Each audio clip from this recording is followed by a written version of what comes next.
Il y avait une légère odeur de brûlé provenant de la cage d'ascenseur.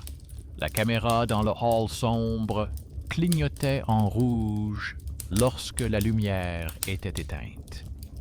Et sous le tapis, près de la porte, se trouvait une clé plate sans porte-clés, recouverte de poussière et laissant une fine rayure fraîche sur le carrelage.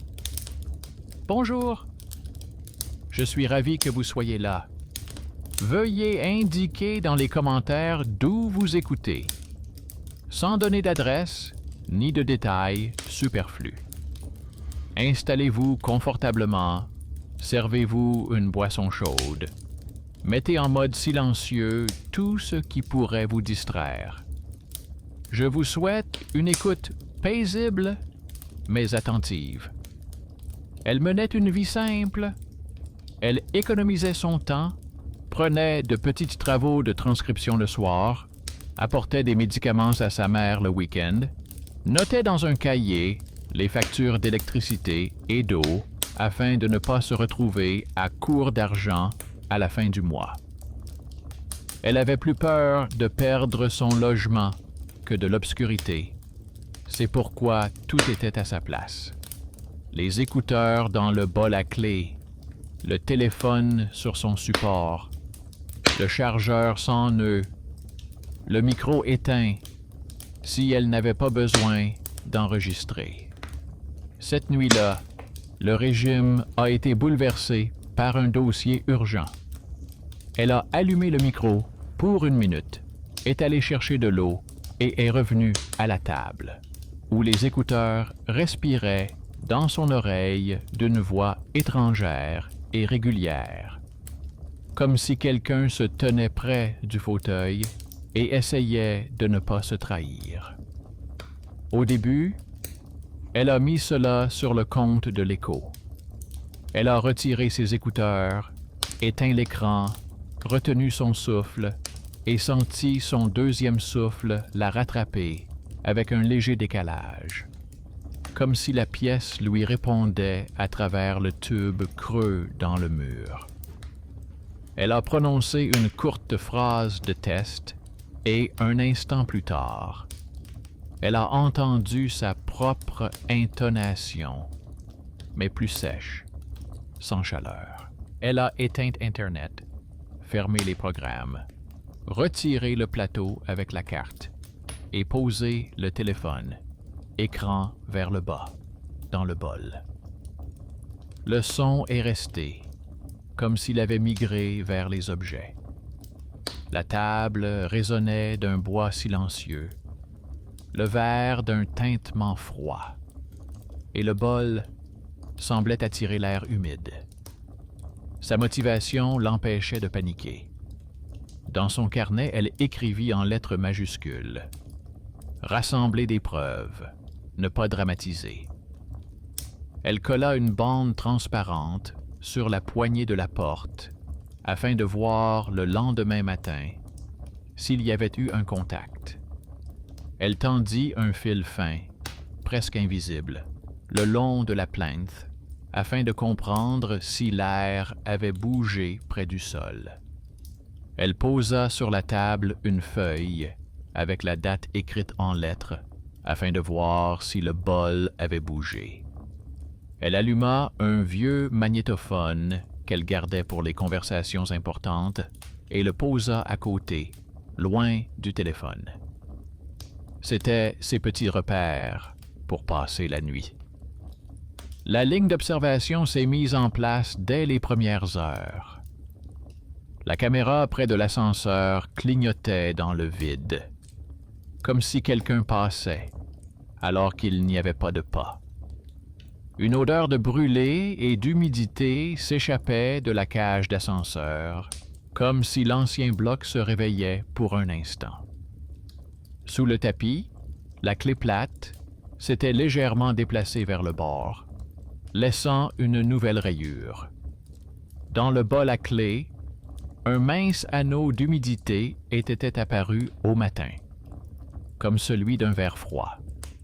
Et dans le téléphone, malgré le réseau désactivé, Un fichier était apparu avec un nom où figurait le petit nom de sa mère et la date du jour en lettres. À la fin du fichier, une voix familière prononçait une phrase qu'elle n'avait pas dite. « C'est maintenant son tour ». Cela venait d'une décision étrangère, mais cela ressemblait à son propre ton d'il y a longtemps, quand elle répétait à voix haute des listes devant la fenêtre pour mieux les mémoriser. Elle a choisi l'escalade par l'action. Elle éteignit complètement son téléphone et le cacha dans l'armoire à serviettes afin d'exclure tout réseau. Elle laissa le dictaphone sur la table, ne toucha ni au fil ni à la bande, et plaça le feutre sous le plateau de la table, dans le coin où le bois touchait le mur. Elle ne cria pas contre le silence, mais lui donna une tâche simple, se manifester dans les objets. La nuit s'est déroulée par à-coups. Tantôt le deuxième souffle semblait s'alléger, tantôt il revenait à son oreille. Elle n'a pas allumé la lumière et n'est pas allée vers la porte. Elle a seulement cherché le bloc-notes à tâtons et a écrit une courte phrase. Gardez le rythme. Le matin, les preuves gisaient là, comme des outils après le travail. La bande sur le manche était intacte. Le fil n'avait pas bougé. Le feutre avait calmé le coin fin et vibrant. Le bol était sec.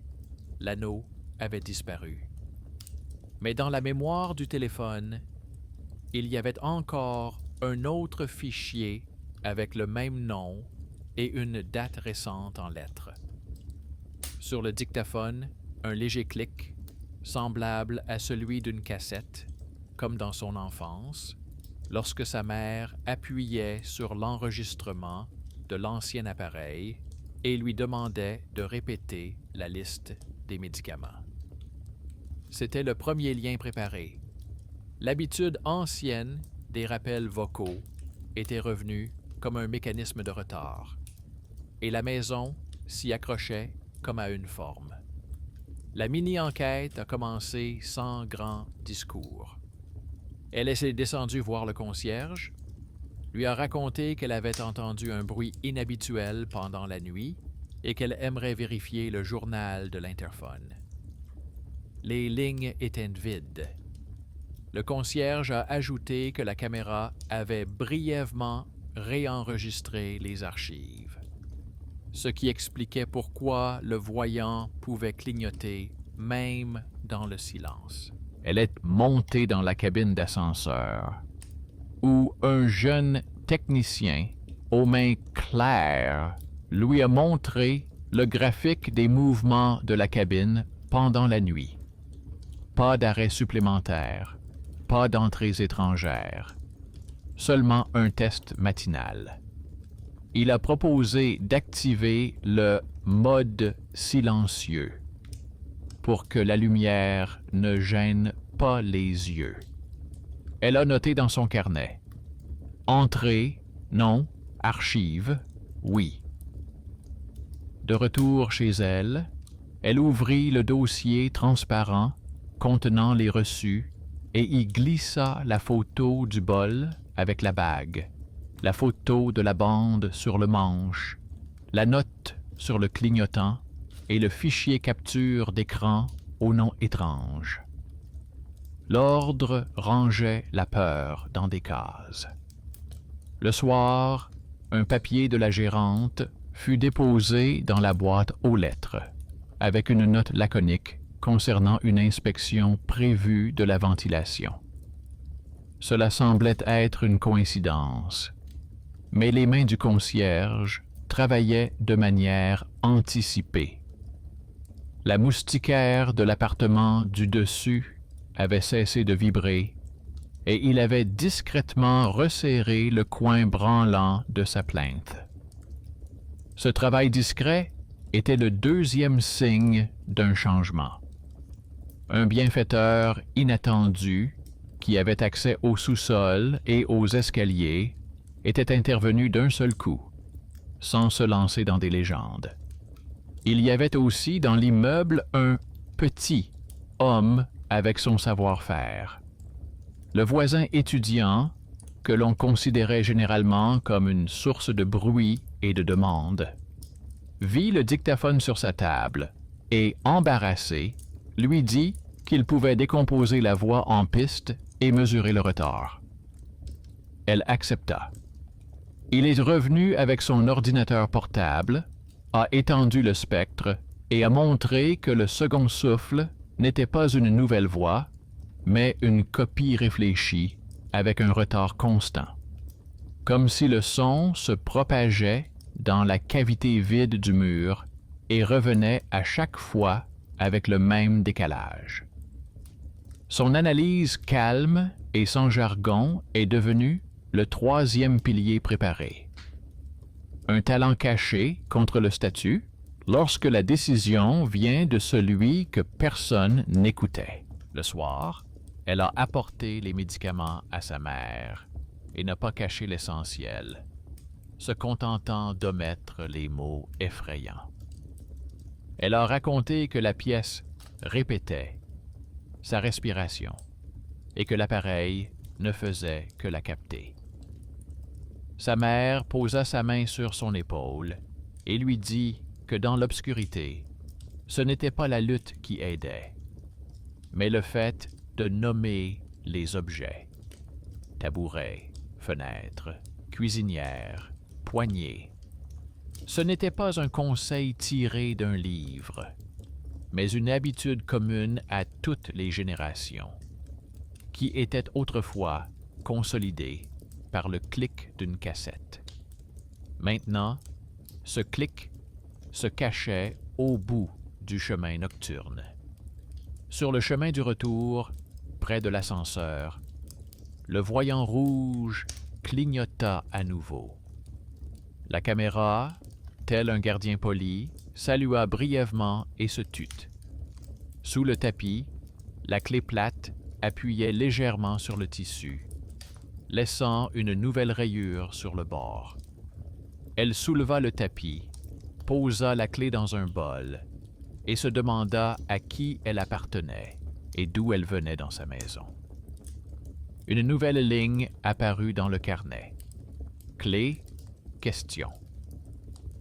La peur se mit à fonctionner comme une liste de choses à faire. Elle organisa la nuit comme une expérience. Le téléphone était éteint et rangé dans l'armoire. Le dictaphone était à sa place habituelle. La bande et le fil étaient en place. Le feutre était sous le plateau de la table. La fenêtre était fermée pour éliminer les faux courants d'air. Sur la table, une feuille avec la date écrite en lettres. Elle s'est allongée et, dans l'obscurité, a nommé les objets autour d'elle, comme on le lui avait appris autrefois. Table de chevet, lampe, verre, stylo. Sa respiration s'est régularisée. La deuxième inspiration a pris un peu de retard, comme si elle apprenait de la première. Le silence s'est installé dans la pièce, non pas par miracle, mais parce que les objets ont pris leur place. Et pourtant, à la toute fin, le dictaphone a de nouveau enregistré le clic familier, comme un minuscule signe « stop » venu du passé, suivi de son intonation, celle qu'elle utilisait habituellement pour se demander d'arrêter lorsque l'angoisse montait. Il n'y a pas de fin à cette partie et il ne doit pas y en avoir. L'histoire continue sans conclusion. Mais les fondations sont déjà posées. Le vieux lien familial avec les rappels vocaux trace un chemin invisible à travers le mur. Le voisin, avec son habitude silencieuse, parle le langage des faits. Le concierge, par son travail invisible, change la structure de la maison. Le gardien conserve les lignes vides du journal comme preuve que personne n'est entré pendant la nuit. Il reste à comprendre pourquoi les fichiers du téléphone sont obstinément signés du prénom de la mère, où se cache exactement le canal creux du retard et à qui appartient la clé plate qui se trouve sous le tapis, comme une habitude étrangère. Je continue à garder le rythme et à parler aux nuits dans le langage des choses, car ce sont précisément les choses qui montrent sans erreur quand il y a un bruit de trop dans la maison. Elle n'a pas changé de rythme, elle a juste mis de l'ordre autour d'elle, comme si elle ramassait du sable fin répandu avec une brosse. Dans un dossier transparent se trouvaient des photos d'un bol, de bandes et de fils, un écran avec un nom de fichier étrange et une note sèche provenant de l'ascenseur concernant la mise à jour nocturne des archives.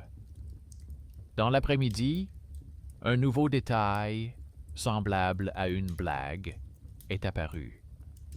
Un message provenant d'un numéro court est apparu dans la messagerie instantanée, indiquant que le coursier était en retard et demandant s'il pouvait laisser la commande au même endroit que la dernière fois. Elle a revu l'historique de ses achats et s'est rendu compte qu'il n'y avait pas eu de points de retrait près de chez elle auparavant. Quelques minutes plus tard, elle a reçu une photo de l'entrée, prise de l'extérieur, sans personne ni voiture. Seulement une lampe sous l'auvent et le dôme de la caméra. Elle est descendue jusqu'à la porte, a touché la poignée et n'est pas sortie.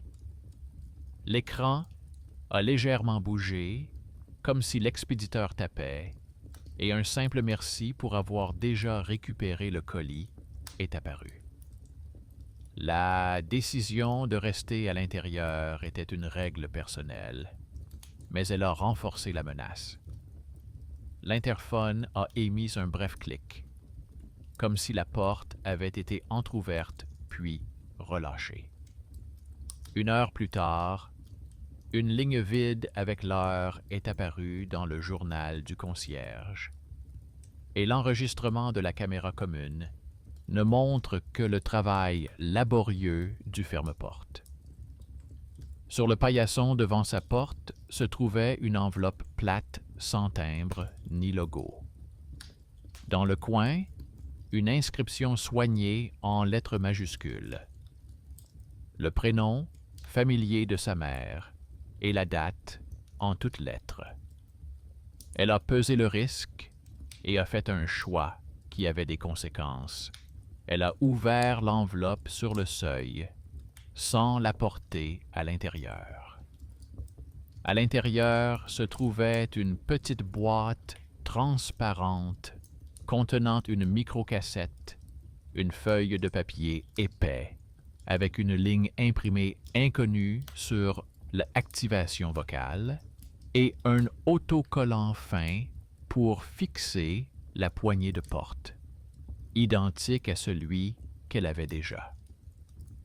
Elle savait que cela ressemblait à un mauvais tour, mais les objets étaient trop précis. La microcassette était signée brièvement, à la manière d'une lettre familiale, de la même écriture que celle qu'elle avait vue autrefois sur les autocollants dans la boîte de sa mère, contenant de vieux enregistrements. Le papier sentait la poussière et les archives. Elle retourna à la table sans emporter l'objet étranger à l'intérieur. Et ce n'est qu'alors qu'elle se permit d'ouvrir la boîte au-dessus du sac afin de ne pas disperser les morceaux de plastique. Elle n'avait pas de magnétophone pour écouter la cassette, mais son voisin étudiant lui avait apporté la veille un petit lecteur universel et l'avait laissé au cas où. Avec son talent discret, son voisin était à nouveau présent, même en son absence. Elle inséra la cassette, appuya sur « play » et entendit le bruissement familier des rails, comme le vieux mécanisme qui fonctionne au rythme de la respiration. L'enregistrement reproduisait sa respiration, mais pas celle du matin, celle d'une autre pièce, où les murs sont plus proches et absorbent mieux le son. Entre les intervalles, on entendait un léger grésillement très similaire au fonctionnement d'un interphone lorsque quelqu'un appuie sur le bouton et le relâche immédiatement. Au bout du couloir, la grille de ventilation bruissait. Et après tout ce tissu, une courte phrase a retenti, dans le même ton, mais sans chaleur. On lui disait que c'était maintenant son tour. Ce n'était pas un avertissement, mais plutôt une transmission de poste. Comme si une main sur la cassette lui avait fait un signe et s'était éloignée. Elle remarqua qu'il y avait toujours le même décalage entre son inspiration et son reflet sur la bande. Elle retrouve ce décalage constant dans les pistes audio lorsqu'elle égalise les enregistrements d'autres personnes pour ses clients. Son habileté à transcrire à moindre coût devint soudain plus utile que toutes les explications des autres. Elle descendit les marches sèches jusqu'au concierge et lui raconta sans s'agiter. Une enveloppe sans expéditeur était posée devant la porte. À l'intérieur se trouvait une cassette. La caméra clignotait à nouveau sans personne. L'interphone émit un bref clic. Le concierge écouta comme on écoute une fuite sous le plafond, puis sortit un dossier contenant des feuilles fines. Au milieu se trouvait un vieux registre de demande, où figurait une note datant de 10 ans sur le raccordement temporaire d'un enregistreur d'archives à la ligne de l'interphone. Le nom en bas lui était familier. Le nom de jeune fille de sa mère. À l'époque, d'autres personnes vivaient dans la maison et quelqu'un avait demandé de suspendre temporairement les rappels vocaux sur la ligne afin que la vieille dame ne soit pas effrayée par les appels. C'était un vieux dossier qui était arrivé jusqu'à aujourd'hui par des chemins inconnus. Elle monta dans l'ascenseur.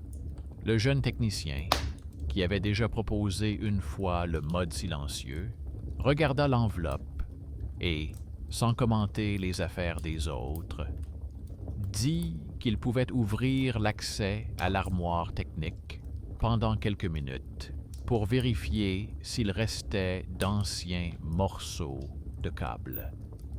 Il prévaudit que sans demande ni procès-verbal, il se contenterait de montrer, sans toucher à rien. Derrière la porte métallique, ça sentait la poussière, le caoutchouc sec et l'hôpital. Sur le mur était accroché un petit boîtier avec un fil sectionné et un morceau de ruban transparent. Sur le boîtier, il restait un autocollant décoloré avec quelques lettres, comme sur les cassettes. Le technicien a expliqué que ces blocs étaient installés temporairement lorsque quelqu'un voulait enregistrer les voix à l'entrée, et qu'ils étaient généralement retirés, mais qu'on oubliait parfois la queue. Il n'y avait aucune dramatisation dans sa voix, seulement de la fatigue quotidienne. C'était une autre petite ressource qu'il pouvait offrir. 10 minutes de lumière, une porte ouverte, la possibilité de jeter un coup d'œil. Son propre talent caché a fonctionné sans grand discours. Elle tenait le lecteur dans sa main et, pendant que le technicien éclairait l'espace vide, elle a mis la cassette. Elle n'écoutait pas les mots, mais les chants. Comment les basses résonnent, où ça siffle, où ça s'effondre, comment ça résonne dans la cage d'escalier. Il était clair que la réponse dans l'enregistrement correspondait au doux vide derrière la porte métallique. Le retard était régulier comme sur une règle. Cela n'avait rien de mystique. Cela signifiait simplement qu'il y avait dans la maison un chemin emprunté par le son, et que ce chemin avait l'habitude de répondre à sa voix, car des intonations similaires l'avaient déjà emprunté autrefois. Le soir venu, la maison ajouta 2 autres touches. Sur la tablette à courrier se trouvait un mince paquet blanc portant son nom en lettres majuscules et sans adresse.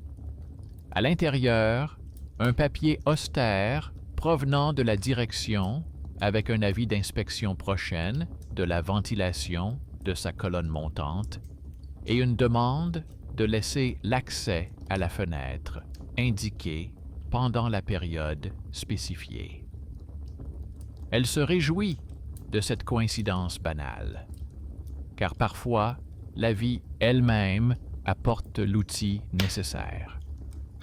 La deuxième petite chose venait du même numéro court qui lui avait écrit le matin. Une phrase laconique la remerciant d'avoir simplifié l'accès au hall technique. Une personne éternellement sceptique aurait qualifié cela de harcèlement, mais elle s'en tenait au fait. Quelqu'un veillait à ce que les voies soient libres. Elle a intensifié sa part de travail. Elle n'a pas numéroté les petites choses, mais a ajouté un autre moyen de capture. La tante du kiosque du coin lui a vendu un petit drapeau en papier sur un fil de fer fin qui sert à vérifier les courants d'air et une liste de colle de bureau.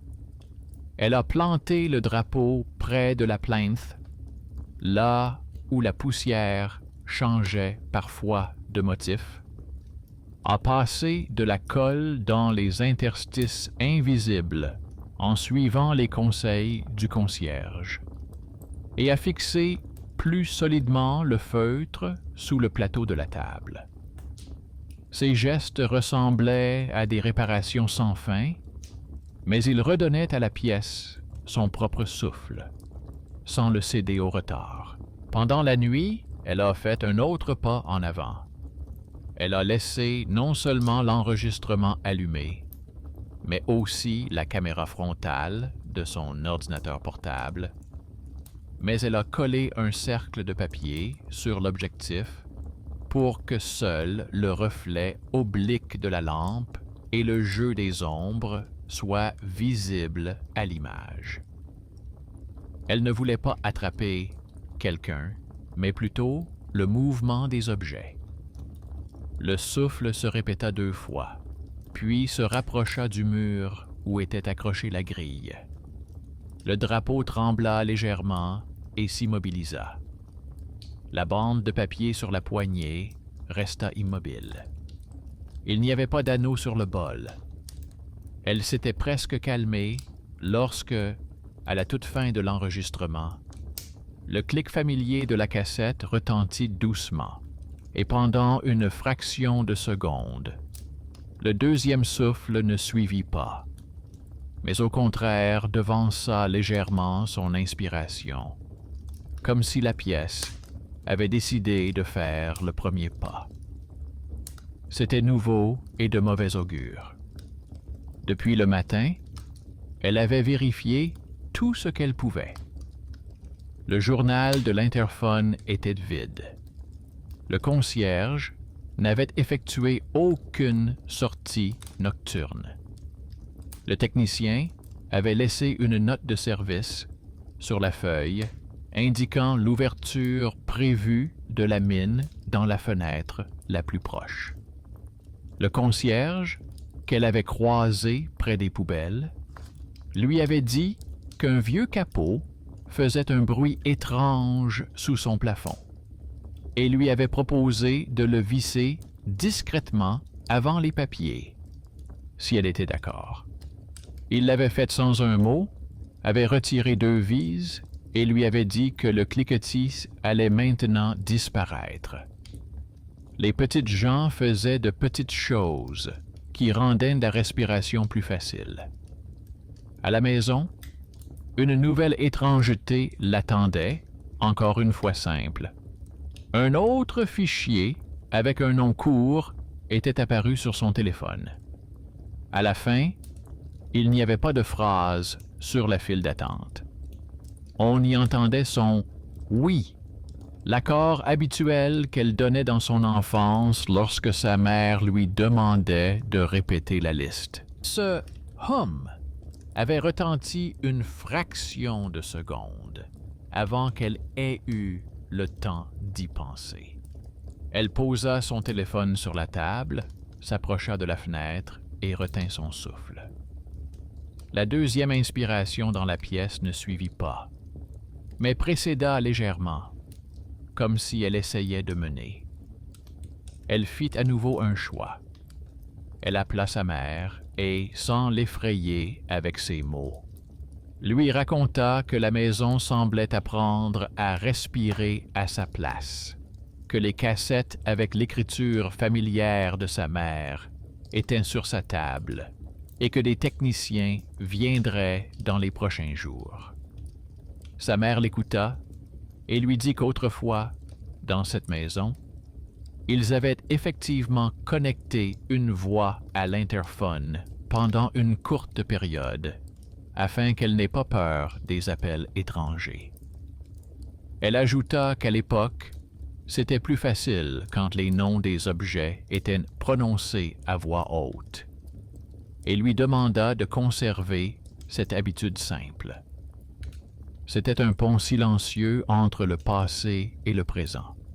Non pas une légende, mais un souvenir. Il restait encore la question de la clé plate inconnue. Au dos, on découvrit une inscription à peine visible composée de 2 lettres et d'un trait court. Le concierge, après avoir regardé à la loupe, expliqua que de telles clés étaient utilisées pour les serrures temporaires des débarras et que les lettres pouvaient correspondre à l'ancien numéro d'un casier qui n'existait plus. Il a proposé de vérifier la cave lorsque l'électricien viendrait, car il arrive parfois que des poches des anciens locataires y restent. La proposition semblait être une tâche normale, et non une chasse aux fantômes. Le soir, elle rassembla à nouveau ses coutures. Le drapeau près de la plinth, la bande sur la poignée, le feutre dans le coin, le dossier avec les reçus sur la table, la cassette dans la boîte transparente comme un aimant lourd pour les pensées. Elle s'allongea et écouta non pas son oreille, mais ses épaules qui se soulevaient et s'abaissaient. Le deuxième souffle dans la pièce a de nouveau essayé de passer en premier et s'est arrêté un demi-pas plus tôt. Elle a détourné le regard, comme d'un miroir où votre version vous aurait soudainement fait un clin d'œil. Elle ne dit rien dans l'espace. Elle écrivit seulement dans son carnet. Devant, vérifier la mine, vérifier la cave, ne pas perdre le rythme. L'histoire ne s'est pas arrêtée là. La maison préparait une fenêtre technique. Le concierge gardait à portée de main un dossier de vieux magazines. Le concierge cliquetait avec de petites vis et des grilles. Le voisin montrait des marches régulières de retard sur le spectre. Et elle, comme toujours, s'en tenait à la simplicité. Ne pas nourrir la peur, mais nourrir l'ordre. Et pourtant, lorsque la caméra près de l'ascenseur a clignoté plus longtemps que d'habitude pendant la nuit, elle a compris que la prochaine étape ne se ferait pas dans la chambre. Il faudrait descendre là où il y avait de l'humidité et où ça sentait la poussière des vieux fils électriques, et voir ce qui, dans l'immeuble, avait décidé de respirer avant elle. Elle attendit la fenêtre technique comme on attend la visite d'un plombier, sans espoir de miracle, mais prête à faire sa part. 1 heure avant le début, elle parcourut l'appartement du regard, comme si elle touchait chaque objet à distance du bout des doigts. Sur la table se trouvait une boîte transparente avec une cassette. À côté du lecteur, un dossier avec des reçus, un drapeau sur un fil près de la plinth, du feutre sous le plateau de la table. Le téléphone était éteint et caché. Le dictaphone était à sa place. Sur la feuille avec la date, une petite note était ajoutée. Descente, vérifier la respiration à la maison, ne pas perdre le rythme. Elle laissa son ordinateur portable allumé avec l'objectif fermé pour que l'enregistrement continue quand même et se dit à voix basse qu'elle reviendrait dans 1 heure et ne s'attarderait pas inutilement. Ce n'étaient pas des serments, mais de simples règles qui maintenaient la peur dans les limites du couloir. En bas, le concierge avait déjà préparé les clés. Il lui répéta la procédure. Le technicien ouvrirait l'armoire. L'électricien vérifierait le câble. Le concierge assurerait la sécurité dans l'escalier. Elle serait à proximité, mais ne toucherait à rien sans qu'on le lui demande. Elle acquiesça et pensa que cette disposition ressemblait à un diagramme précis, où chacun avait son rôle et ses responsabilités. Cela la rassurait plus que n'importe quel talisman. La porte technique à l'intérieur sentait le caoutchouc sec, la poussière de souris et quelque chose de pharmaceutique. Le concierge a placé un tabouret près du seuil pour ne pas marcher dans la flaque invisible que la vieille ventilation apporte toujours avec elle. L'électricien a dévissé le capot et a montré de la main que le bruit allait maintenant disparaître. Le technicien a éclairé le boîtier métallique et l'espace vide où se trouvait auparavant un petit bloc. Il restait sur le mur des traces de ruban adhésif et des lettres décolorées, comme celles d'un autocollant avec un nom court. Ce n'était pas une preuve, mais un petit indice, et elle en avait accumulé toute une collection au cours de la semaine dernière. Elle alluma le lecteur de cassette et laissa l'enregistrement défiler jusqu'à l'endroit où le bruissement se transformait en une vague régulière de respiration. La vague s'installa dans ses murs, comme sur son rivage natal. L'air prit le rythme, et ses propres épaules sous la lampe s'adaptèrent soudainement à une mesure étrangère. Elle saisit ce moment et nota mentalement. La maison attire la conversation vers elle, comme si elle avait l'habitude de répondre en premier. C'était plus dangereux qu'un simple écho. Plus dangereux, car de telles habitudes s'ancrent, deviennent la norme et commencent à dicter leurs conditions. Elle fit ce qui était le but de toute cette descente. Elle demanda au technicien de ne pas éteindre la lumière, mais au contraire de tout laisser tel quel pendant un instant et monta en parallèle jusqu'à l'étage intermédiaire, où la grille de leur colonne montait le plus fort. Le concierge lui tendit une longue brosse. L'électricien tint l'échelle. Elle plaqua le drapeau sur le fil métallique et vit qu'il tremblait et s'immobilisait. La traction s'enfonça à l'intérieur, comme si quelque chose avait inspiré profondément et, ne rencontrant aucune résistance, s'était éloigné. Au même moment, le lecteur en bas enregistra le clic habituel de la cassette, mais une fraction de seconde plus tôt. Cela signifiait que le nœud de retard non seulement répétait, mais devançait également, si on le laissait fonctionner. Cela suffisait pour considérer l'hypothèse comme plausible. Elle ne cherchait pas à percer un mystère, elle cherchait à comprendre un mécanisme.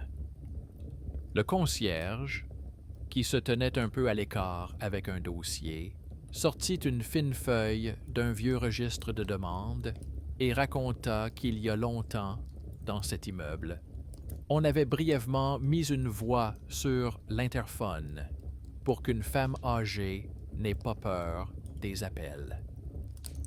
Le nom était celui-là même, le nom de jeune fille familier à sa famille. Il ajouta que tout avait ensuite été retiré, mais que des traces pouvaient subsister dans les murs et dans les habitudes des voisins, qui croyaient que la maison entendait. Il n'y avait pas de moquerie dans sa voix, seulement la fatigue d'un homme qui avait vu des objets devenir des rituels. Elle comprit où il fallait précisément placer le bouchon. Pas un couteau ni une croix, mais un morceau de feutre épais et une bande de ruban adhésif sur le pli du capot, là où le métal vibrait à chaque respiration de la maison. Le concierge lui tendit des ciseaux et un morceau de feutre. L'électricien tint silencieusement le capot. Le technicien éclaira de manière à ce que les ombres ne se mélangent pas.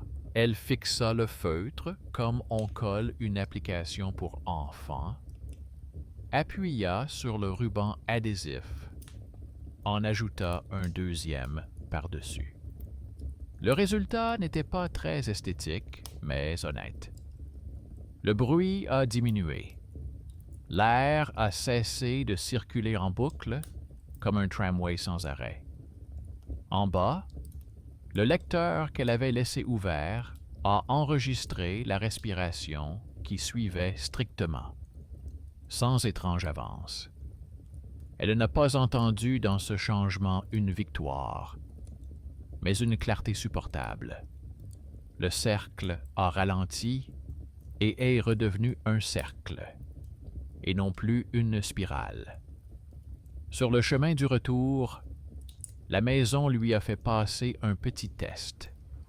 La lumière dans le couloir s'est éteinte, comme cela arrive dans les vieux immeubles lorsque quelqu'un surcharge la ligne. Dans l'obscurité, son oreille capta rapidement un rythme familier dans l'air, et ce rythme tenta à nouveau de prendre les devants. Elle ne s'accrocha pas à ce rythme étranger. Elle leva les mains dans un geste familier et nomma mentalement les objets sur son chemin.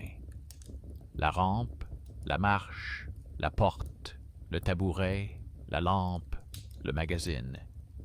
Le concierge a claqué la porte. L'électricien a enclenché le disjoncteur. Le technicien a vérifié le disjoncteur automatique. La lumière est revenue. Ce n'était ni un miracle, ni un piège, mais une simple coupure de courant dans laquelle il est si facile d'inscrire n'importe quelle légende. Elle ne l'a pas fait. un enregistrement l'attendait dans la pièce. L'ordinateur portable, laissé avec le voyant recouvert, avait enregistré des bandes sonores. Le silence, un bref bruissement provenant de l'ascenseur, le son régulier de sa respiration, un second son, légèrement plus bas, répétant sans anticipation, et à la toute fin, un minuscule clic de cassette, déjà comme fatigué. Un autre fichier portant le même nom court était enregistré sur le téléphone. Et à la fin, on entendait un consentement calme, avec la même intonation que lorsqu'elle annonçait, enfant, qu'elle avait mémorisé une liste. Cette fois-ci, le consentement n'était ni en avance ni en retard, mais parfaitement synchronisé. Elle sentit quelque chose se relâcher dans ses épaules. Le soir, son voisin étudiant apporta son ordinateur portable avec les graphiques. Il étala les pistes et montra que le retard s'était stabilisé et que l'étrange moment d'avance avait disparu. Il expliqua que cela ressemblait désormais à une réponse normale de l'espace, et non à un piège. Sa conclusion était concise et utile.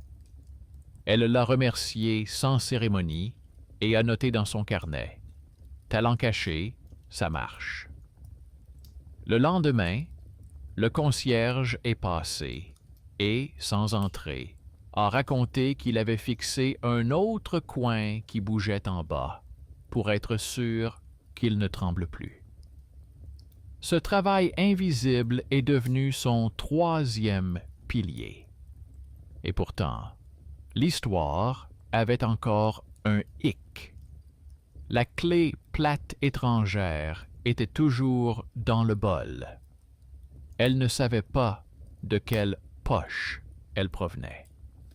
Dans le sous-sol, avec l'électricien, elle a fait le tour d'une série de portes métalliques. Sur l'une d'elles était accroché un vieux cadenas, de ceux où l'on insère des clés fines sans trousseau. Sur le bord étaient gravées les mêmes lettres que sur sa clé, ainsi qu'un petit trait. L'électricien a écarté les mains et expliqué qu'il s'agissait d'une niche abandonnée pour les enregistrements temporaires, dont personne ne se souvenait quand elle avait été ouverte pour la dernière fois. Il a proposé une solution simple. Essayer en présence du concierge et avec une mention dans le journal. Elle accepta, car elle évitait justement les actions secrètes. Ils remontèrent chercher le dossier, notèrent l'heure et la composition, redescendirent et insérèrent la clé. La serrure céda son caprice, comme si elle attendait son geste. À l'intérieur, il y avait une petite étagère recouverte d'une fine couche de poussière grise et des fixations vides pour un petit boîtier qui n'existait plus. Sur le mur, il restait une fine carte des fils qui menait autrefois à l'interphone. Pas de chuchotement, pas de photos, pas de papiers effrayants. Seulement de l'air qui sentait le vieux caoutchouc et le carton sec.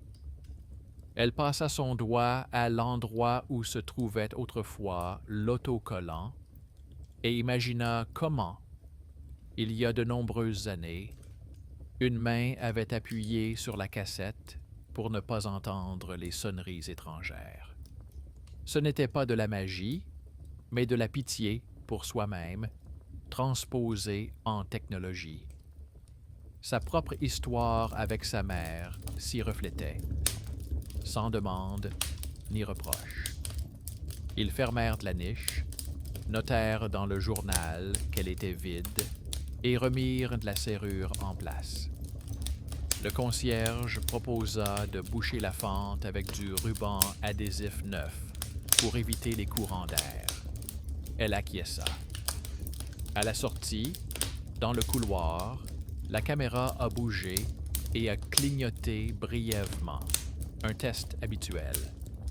Elle a porté le lecteur à son oreille, a rembobiné la cassette jusqu'à la fin et a entendu le vieux mécanisme cliquer doucement, comme s'il tirait un trait. Cette nuit-là, la maison respirait régulièrement et le deuxième souffle suivait, sans essayer de prendre de l'avance. Mais elle ne confondit pas le soulagement avec la faim. Une ligne apparut dans son carnet. Regardez les habitudes, pas les miracles. Elle savait que le nœud du retard était atténué, mais pas détruit. Les choses, une fois apprises à répéter, ne s'oublient pas facilement. Le matin, elle vérifia quand même la bande, le fil, le drapeau, le feutre. Tout était à sa place. Son téléphone affichait une journée vide, sans fichiers étranges. Pour la première fois depuis une semaine, elle se permit d'éteindre l'enregistreur pour la nuit, mais laissa le lecteur à côté, comme pour se rappeler qu'elle pouvait boucler la boucle avec sa voix. À l'heure du déjeuner, le dernier message de la journée, provenant du numéro court, est arrivé. Il s'agissait d'une notification laconique indiquant que l'accès au hall technique était fermé. Merci pour votre visite. Elle a souri à ce ton administratif, car il mettait un point final là où une légende étrangère rêvait de mettre des points de suspension. Et pourtant, en passant devant le bol à clé, elle s'attarda du regard. La clé plate reposait à plat, comme une pièce de monnaie dans la paume de la main. Elle n'avait pas encore décidé à qui la rendre et ne se pressait pas. Le soir, elle apporta des médicaments à sa mère qui, après avoir écouté le récit de sa journée, lui demanda de ne pas oublier la vieille habitude de nommer les choses dans l'obscurité, quand c'est difficile. Cela semblait simple et donc juste. L'histoire continuait à avancer sans grand résumé. Il lui restait encore à vérifier si les fichiers étranges ne revenaient pas les jours de fatigue, si le capot ne tremblait pas à nouveau lorsque le temps changeait, si le clignotant de l'ascenseur ne se réveillait pas à ces heures où la maison était vide. Mais l'essentiel était déjà plus clair. À cet endroit, personne ne murmure de nulle part. Ici, ce sont les vieux chemins du son, les vieux soucis et les vieilles erreurs qui répondent et qui peuvent être réparés à la main. Cela signifie que si, la nuit, le souffle tente à nouveau de prendre le dessus, elle a une réponse qui n'est ni plus forte qu'un murmure, ni plus faible qu'un battement de cœur. L'ordre, les preuves et les personnes qui étaient auparavant considérées comme secondaires, mais sans lesquelles rien ne tient désormais. Le soir, la neige fondue a commencé à tomber et la maison a résonné différemment. Dans le long couloir, les lampes clignotaient à contre-cœur. L'ascenseur retardait ses portes d'un souffle, comme s'il écoutait à la fois lui-même et les gens. Elle revint avec ses courses, s'attarda devant les boîtes aux lettres et remarqua immédiatement un détail inhabituel. Sur le tableau d'affichage commun était accrochée une nouvelle feuille concernant le test de la ligne de notification de secours. La feuille n'était pas signée, mais la police correspondait à celle des notes de la gérante. Cela n'expliquait pas les messages absurdes provenant d'un numéro court, mais poussait à une version plus prosaïque. Quelque part dans l'ancien système, quelqu'un avait activé un canal oublié. Elle photographia la feuille et rangea la photo dans un dossier avec les autres futilités, car un tel document pourrait s'avérer utile lorsque la peur commencerait à faire son œuvre. À la maison, l'air était plus calme que la veille. Le feutre tenait bien, le drapeau ne tremblait pas, la bande sur la poignée était sèche. Elle posa la microcassette à côté, comme un poids sur le bord de sa pensée, et pour la première fois depuis une semaine, elle s'autorisa à mettre de la musique en fond, douce, sans parole. Mais l'accoutumance à l'angoisse est plus insidieuse que le silence. 1 heure plus tard, elle se surprit à écouter les pauses entre les mesures et à attendre le deuxième souffle, comme si sans lui, la pièce cessait d'être la sienne. Elle s'arrêta, éteignit tout ce qui était superflu et revint à une règle simple. Si le piège réside dans l'attente, alors il faut combler l'attente par l'action. Elle a recommencé sa petite expérience, mais cette fois-ci, elle a pris les devants. Elle a enregistré sur le dictaphone une courte liste de noms d'objets. Table, lampe, fenêtre, bol, stylo. Entre les mots, elle a enregistré des inspirations régulières, comme sur un enregistrement pédagogique de gymnastique respiratoire. Elle décida de diffuser l'enregistrement de la même manière que l'avait fait auparavant l'imitation étrangère. Elle plaça le lecteur contre le mur, ouvrit la grille d'un clic, laissa un espace dans le boîtier et sortit dans le couloir. L'idée était simple. Donner à la maison non pas son souffle vivant, mais un rythme délibérément composé afin de voir si le retard allait suivre. Son voisin étudiant était chez lui à ce moment-là. Elle lui avait demandé à l'avance de jeter un œil aux courbes plus tard, sans lui donner de détails pour ne pas l'inquiéter. Il avait accepté brièvement et sans faire de grandes promesses, comme quelqu'un qui avait déjà aidé une fois grâce à ses connaissances discrètes. Pendant que l'enregistrement se faisait sur le mur, un nouveau message est arrivé de ce même numéro court. Il disait simplement que le mode de présence en ligne était activé pour une courte durée. La phrase semblait avoir été générée par une machine, mais c'est ainsi que doit être toute phrase de service. Sa régularité confirmait la version courante. Elle fit une capture d'écran et ferma l'écran.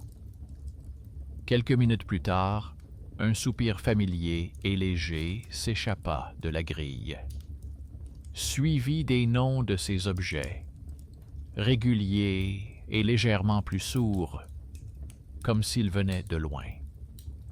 C'était un changement important.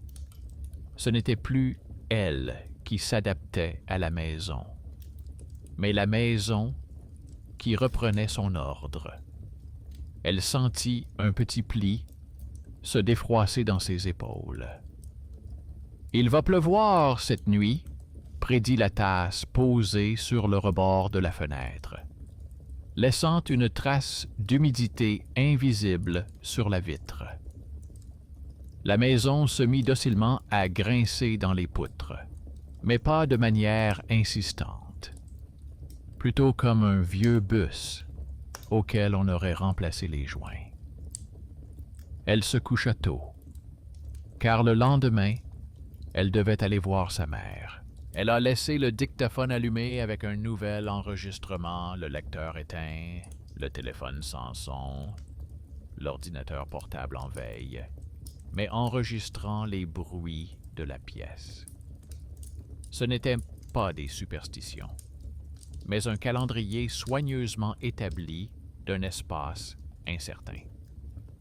Dans l'obscurité, elle nomma à nouveau les objets qui l'entouraient, non pas comme une incantation, mais comme un inventaire.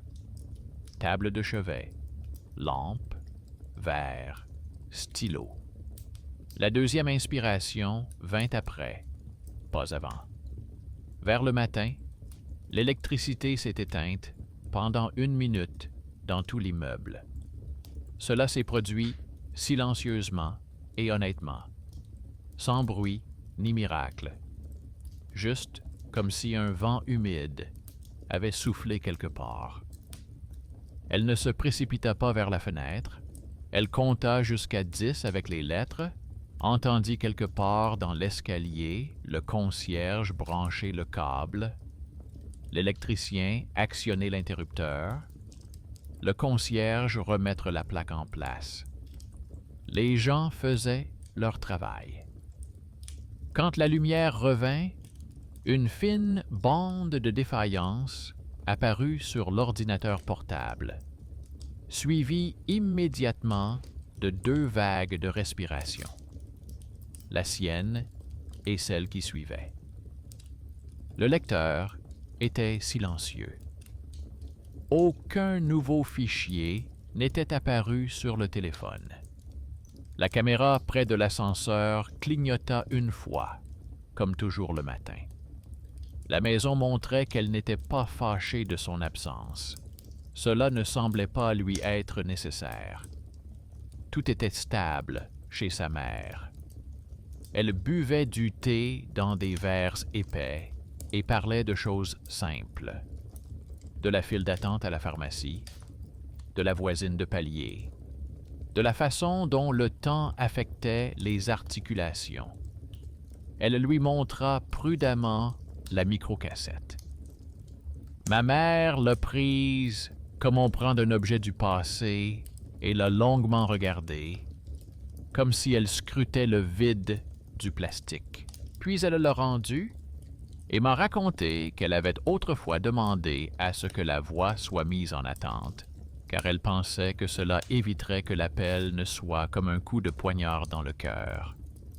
À l'époque, cela l'avait aidée. Maintenant, elle n'en avait plus besoin. Cela suffisait, il n'y avait rien d'autre à dire. Le lien entre le passé et le présent avait reçu une explication humaine, sans mots effrayants ni conclusion retentissante. En rentrant, elle a trouvé un autre petit objet dans la rue. Dans la poubelle, il y avait une boîte en carton provenant des archives, sur laquelle était écrit au marqueur noir un mot court, ce nom familier. À l'intérieur, il n'y avait rien, seulement de la poussière et un fin ruban transparent enroulé en anneau. Elle ne ramena pas la boîte chez elle. Elle photographia l'inscription et appela le concierge. Il regarda, haussa les épaules et raconta qu'il avait jeté plusieurs vieilles boîtes provenant de la salle de service, où étaient autrefois stockés les consommables pour l'interphone et les microphones. Il lui proposa, si cela l'effrayait, de brûler les rubans dans une boîte métallique dans la cour, mais elle refusa. Les objets en eux-mêmes ne sont pas effrayants, à moins qu'on leur attribue des rôles qu'ils n'ont pas. Le voisin étudiant apporta son rapport succinct dans la soirée. Il étala les courbes et montra que le retard se maintenait désormais dans les limites de la réponse habituelle de la pièce. Le moment d'avance avait complètement disparu. Il a ajouté qu'il avait remarqué une répétition curieuse. Lorsqu'elle lançait l'enregistrement avec les noms des objets dans le mur, ces mots ressortaient dans le signal de réponse, comme si l'espace percevait mieux ce qui était nommé. Il a souri maladroitement, suggérant que cela pouvait être simplement de la psychoacoustique. Elle a répondu que cela lui suffisait. Les choses nommées par leur nom rentrent dans l'ordre. Et l'ordre maintient une distance à portée de main. Il ne restait plus que la clé plate. Elle gisait dans le bol, comme une question à laquelle on ne veut pas répondre par des suppositions étrangères. Elle attendit l'arrivée de l'électricien, appela le concierge et redescendit avec eux vers cette niche. Maintenant, avec un objectif précis.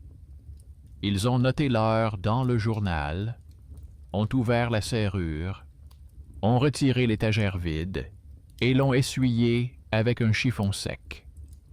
Dans un coin, ils ont trouvé un petit bout de papier collé par la poussière. Quelqu'un y avait écrit 2 mots, lettre par lettre. « Je suis à la maison ». Le bout de papier n'appartenait pas à sa famille. L'écriture était étrangère, ressemblant davantage à celle d'un homme. Le concierge emporta les déchets dans un sac, afin qu'il n'en reste aucune trace. Ils fermèrent la serrure. Elle remit la clé dans le bol, mais sans trembler intérieurement. Elle avait autant de sens qu'un vieux boulon, un vestige incompréhensible de l'ancien système. Cette nuit-là, pour la première fois, elle put s'endormir sans prendre de notes. Le dictaphone était éteint, le lecteur déchargé, le téléphone sans son dans la table de chevet. La pièce était calme et vide, comme une bibliothèque avant l'ouverture. Et pourtant, à un moment donné, une vieille peur se réveilla. L'espace d'un instant, il lui sembla que le deuxième souffle était de nouveau devant elle. Elle n'alluma pas la lumière. Elle leva la main et nomma les objets. Puis elle ajouta 2 noms, le sien et celui de sa mère, non pas comme un défi, mais comme un rappel à elle-même de qui vivait dans cette pièce. La seconde s'étira et se contracta, et le silence s'installa comme une couverture. Le matin, un courrier de la direction l'attendait. Confirmation que la ligne de réserve temporaire pour les notifications était désactivée, que les anciennes clés techniques devaient être rendues et que le journal du réseau d'interphone avait été mis à jour. Ces formulations sèches lui semblaient être une marque d'attention. Elle rangea la lettre dans un dossier.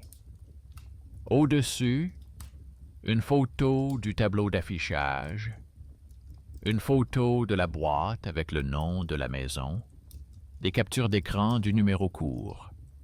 À côté, une microcassette qu'elle avait décidé de donner à la bibliothèque municipale, au département d'histoire orale, si elle était acceptée. Il vaut mieux que les objets fassent partie d'un inventaire plutôt que d'une légende. La journée s'écoula sans surprise. La caméra près de l'ascenseur clignota une fois, comme prévu. La ventilation ne fit que hurler au rythme du temps. Le drapeau, près de la plinth, ne bougea pas d'un pouce. La clé plate reposait tranquillement dans le bol. Ce n'est que vers le soir qu'un petit incident s'est produit. Une équipe est entrée dans l'entrée et quelqu'un a retiré le ruban adhésif de son capot pour regarder à l'intérieur. L'air a décidé de profiter de l'occasion et s'est échappé dans un sifflement aigu. Elle est sortie dans le couloir sans faire de remarque. Elle colla un nouveau morceau de ruban adhésif par-dessus, le lissa avec sa paume et sourit doucement. La maison était bien vivante, mais sans aide et sans décision. Elle ne pouvait rien faire.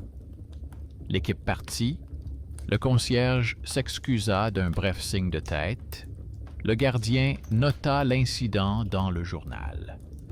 Cela suffit pour que le cercle reste en place. Le résultat n'était pas spectaculaire. Le soir, dans l'appartement, on entendait le robinet couler et le radiateur refroidir. Les objets avaient retrouvé leur rôle et leur son. Elle continuait à enregistrer une fois par jour, sur un dictaphone, une courte piste avec les noms des objets, non par superstition, mais comme un exercice d'attention, afin que la maison se souvienne des voix des vivants. Le voisin étudiant reprit ses activités, mais il glissait parfois sous la porte des impressions avec des mesures, comme pour rappeler que son petit talent était toujours là. Le concierge, en passant, regardait sa bande sur la poignée avec un intérêt professionnel et grondait moins souvent les locataires. Le concierge se mit à feuilleter plus souvent les vieux magazines, comme s'il vérifiait que les lignes vides restaient vides. La nuit n'essayait plus de prendre de l'avance.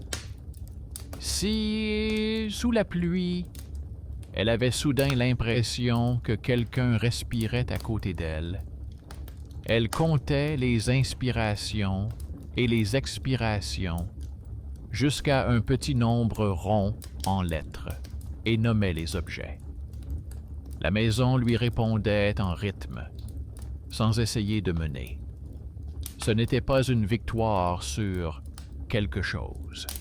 C'était une justice soigneusement construite. Chacun dans cette histoire avait fait sa part, et c'est précisément à partir de ces décisions que le silence s'était installé.